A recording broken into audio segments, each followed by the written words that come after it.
My guest today has a diploma in environmental science. She's a certified personal trainer for over 20 years and has worked with the Vancouver Movie Industry as a trainer.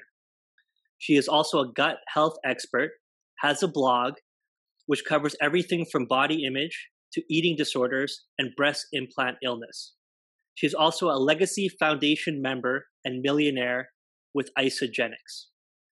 She is also just an all-around amazing human being. Welcome to the show, Monika Majnik. Welcome, Monika. Oh, hey, thank you, Andrew. Thank you so much. I'm so happy to be here. Thanks for taking the time. I'm so excited. Me too.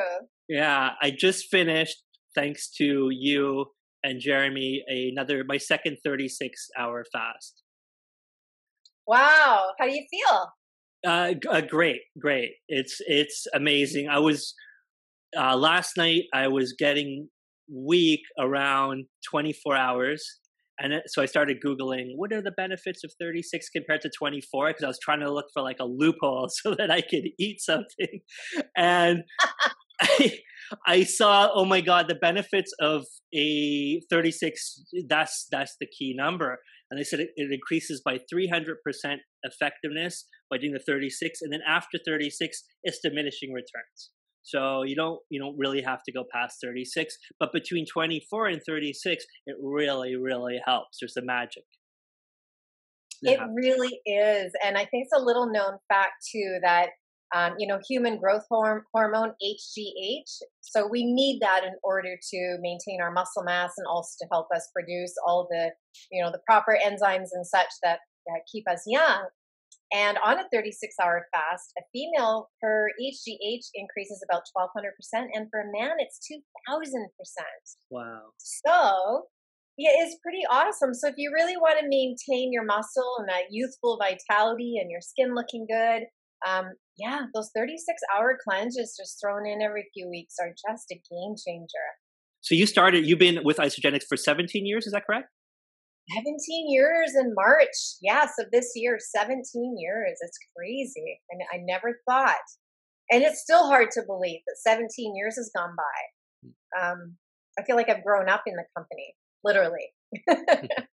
Yeah, it's been quite an incredible journey. Right. So tell us a little bit about the listener, a little bit about that you hit the millionaire mark with that. What does that mean? I did. So just to lay the groundwork for it, the millionaire mark is an accumulative earnings, right? So it's not that you're being recognized for earning $1 million a year. It's an accumulative earnings over your, however long you've been with the company. So taking it back to the 17 years, I actually didn't start to build a business until around year 8 or 9 and just kind of dabbled. So I was a product user for the first 8 to 9 years, strict product user, never shared with a single person. I don't know why, nowadays it's like, there's a shoe sale. I'm calling up a ton of my friends. There's a shoe sale, right? But back then, I don't know. I think the social media thing wasn't really big. And, when you talk to people, it was literally picking up the phone. And now it's just like, you can share things so simple on a text or on social media. So this guy, this coach, JT Fox, saying that he goes, in Canada, whenever you tell somebody like you're going to do something or something, they automatically push you down. Okay. Like it's just common, right? Like you can't do that. That's stupid. It's never going to work. It's a scam. Like anything out of the conventional box. And then he said in the United States, he goes, it's kind of the opposite where they pull you up, but once you made it, then they try to crush you. It's just funny, And that's what he told us that from his experience. That's what he is. It's a really good point. And to speak to the whole, you can't do it, it won't make it. I think genuinely people are concerned for their friends and family. And they don't want them to get ripped off. They don't want them to fail. So I think, I would say 80% of the people, they have a genuine concern for their friends. But then there also is the other 20% that really don't want you to be successful because, again, that's a reflection on their ability to be successful too, right? But you know, you have to take a hard look at where do all of these things come from. Like, where do we learn that, you know, that your child can't be like the famous basketball star, that you can't grow up to own a hotel chain. You know, where do we learn this, right? And I think it comes right down to, I mean, I remember when I was in school, you know, in high school, there was never any talk about like, what are your wildest dreams? It was more like, well, you know, you're a female, so probably get a good office clerical job, you know, or you could, you know, get pregnant and get married, right? You know, it was sort of on that cusp age where, you know, becoming like a rock star businesswoman wasn't really talked about. And, you know, I think things are slowly starting to change, but I think a lot of our hesitation in supporting people in that way is because we just never heard it. I mean, I was never told by my parents or teachers or friends or anybody that I could be anything I wanted. That never came up, not once. Until I got into network marketing, I firmly believed that too. I had absolutely no reason to believe otherwise because there was nothing in my circle of five that was telling me that that could be true. Yeah, absolutely. That makes a lot of sense. As you said before, it's people, they mean well, but they see the limitations for themselves. They're scared themselves. So they don't want you to go, which from their vantage point looks impossible, right? From where they're standing because of their own limiting beliefs. So then they're trying to help you to say, hey, don't do that because you might get hurt or you might get, and that's the whole thing, trying to get rid of that survival mentality and that survival brain that's so hardwired into us that we need to kind of dissipate because we're out of that, but our brain's still programmed for survival. So with good intentions, yes, and you can be, you can be and can do anything, but it's you don't hear that, and then they always say, never take advice from people that are less successful than you. It's another, right? Yes. Oh. And there's some people that develop. And there's some people that just stop at a certain age. Like they're just the same they were 5 years ago or 10 years ago. And I often speak with my brother about that, saying like, well, constantly like, hey, like I'm constantly, okay, how do I get to the next level? How do I reinvent myself? How do I progress? You know? And that's, I think, what Tony Robbins calls the key to happiness is progression or progress, right? That's the key. It's just when you it's not getting something, like there's nothing you can get that's going to make you happy, right? It's but progressing each day and developing and growing it leads to happiness. Right? And there's a little saying, and I don't know who it's by, but it's if you're not growing, you're dying. Oh yeah, for sure. I just posted that not too long ago, saying like just ask us. I think I was probably talking with Jeremy, saying like just ask any plant. Like look at any plant or flower or tree. Like either you're growing or you're dying. Yeah, it's true. Yeah, that's pretty. It's so basic. It's so basic. Right? Yeah. There's your biological age, and then there's your physical age, and then there's some people that just they act and are so much younger than their actual age, and they're full of life. And there's some people that are quite young that have just kind of that spark is gone, and they just kind of like gave up, and that's so sad, right? It's so sad to see, but you try to. You got to have that driving force, and it's different for everyone, right? It's like you got to find your thing, and that's when you're talking about before fears and limitations. Like it's because it's right for you, and what's right for someone else is right for that. Yeah, exactly. And I really like what you said too about the younger people or anybody in general that they look older than they are, right? Or they've got no life in them, and I think it's because people fall out of purpose really easily. I mean, they get into the humdrum of life. They go to work, they come home, they grocery shop, they clean, they maybe go to the gym if they have time. And it's just like a repeat cycle. They have nothing that sparks them. And I think the other part about that that's missing is people have stopped dreaming. And I think now people are just so focused on, okay, well, next weekend I got to do this, and I got to make sure that bill is paid by that time. And then we're always looking forward. We're always looking forward, or not living presently in the moment. And that's for a lot of reasons. Social media is another reason why we're not living presently in the moment. But I think people have lost the ability to live presently in the moment because they're not enjoying their life. The present moment sucks. right? They're driving to work. It sucks. Their job sucks. They come home. Everything sucks, you know? So living outside of the present moment is much more attractive. But the problem is that you miss life. You miss it, you know? And that's actually what I love to do is I like to pull out people's dreams. I like to say to them, let's start thinking about what if, you know, forget about all the naysayers, forget about all of the stuff you've heard, you've been told. I am focused on you. And I want to know, what was your dream when you were young? Like, what was your dream when you were in high school? What was your dream in your 20s? Like, did you see yourself being here?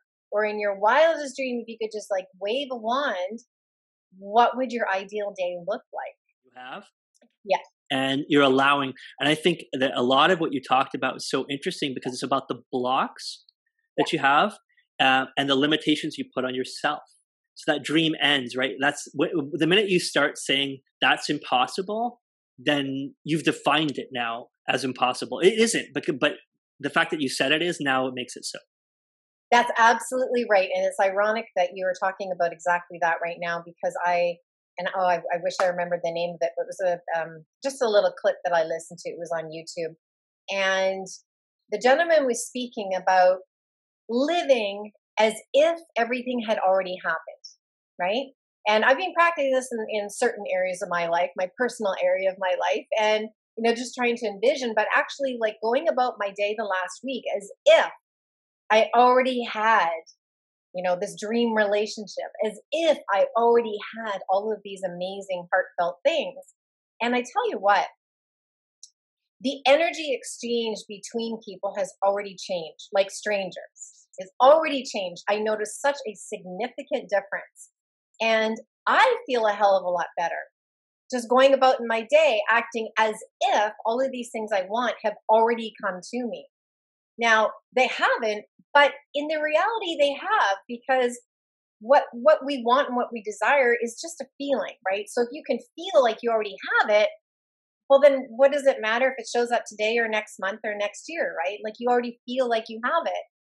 And I was doing a training call with some of my business associates and saying, you know, when you have a business goal, act as if, like really internalize it as if this has already happened. Because when you're constantly reaching out there, you know, oh my gosh, it seems so far away, and how am I ever going to achieve that? Well, it's like you're constantly pushing a train up a hill. It's just never going to happen because your subconscious believes what has happened in the past, because that is the imprint. That's what we take, you know, that's all of our opinions and thoughts or everything that's happened in our past. And so if you can change the story about what you're thinking now so that it becomes something that's already happened, like, oh my gosh, I'm so glad that I made that extra $1,000 last week. It's so amazing. I was able to pay off my bills and really believe it. Well, your subconscious is going to bring that forward as if it's the truth. And now you're going to start to attract that very thing. And that just blew me away, especially when I put it into practice. I was just blown away. It's like, wow, why have I not thought of this 17 years ago? That's amazing. Yeah, I'm huge into that. You know, the 5% conscious, 95% is subconscious, and we're running patterns. And if you don't change or those beliefs, you're actually just running the same stale old patterns over and over. So you are living in the present, but you're living in the past, right? If you don't make those changes. Now, feeling the feeling, that's, you know, Dr. Joe Dispenza speaks a lot about that. That releases the chemistry. And then Abraham Hicks, right? With and that, speaking of looking at it from that point of view of that you've created it, it's in the vortex. And how do you bring it from the vortex to your life or to reality? And feeling the feeling of it is so important. It's more important than the thought or the affirmation, right? You could read something, but if it has no feeling, and I often say, what you love the most or fear the most tends to come true, right? True, yeah. So that's what you attract, because you're giving energy to it. Understanding a control of our focus, being in the present moment, and feeling the feelings in the present moment of what we want to feel in the future, and our future will become that present feeling. Exactly. That's like everything in life. You just think about the end result, and then all of a sudden it's like, man, I'm real happy, right? It's great. It is, and it's that as well. It's thinking of that end result, and that's where faith, whether it's in the universe or God or whatever, where that you can't know the steps to get there. You can't know all the steps, but if you have the end point, God or the universe will direct you in the most amazing, interesting way that you could never have thought of. That's like better than the best Hollywood movie to get you to that point that it wants to get you to. So, you know, just to touch on this, we haven't talked about this yet, but I'm pretty much an open book. I'm on my website where I have a blog portion. I talk about breast implant illness, and I had breast implants for 27 years. I had them out in 2018 in November. So, you know, it was definitely a visual adjustment, to say the least. I got them for a reason, you know. But I think that is something that a lot of women in particular, and men too, because, you know, physical appearance for men now is just as much pressure as it is for women. You know, the body image stuff. I think by me posting the reality of what I was going through, because I could have just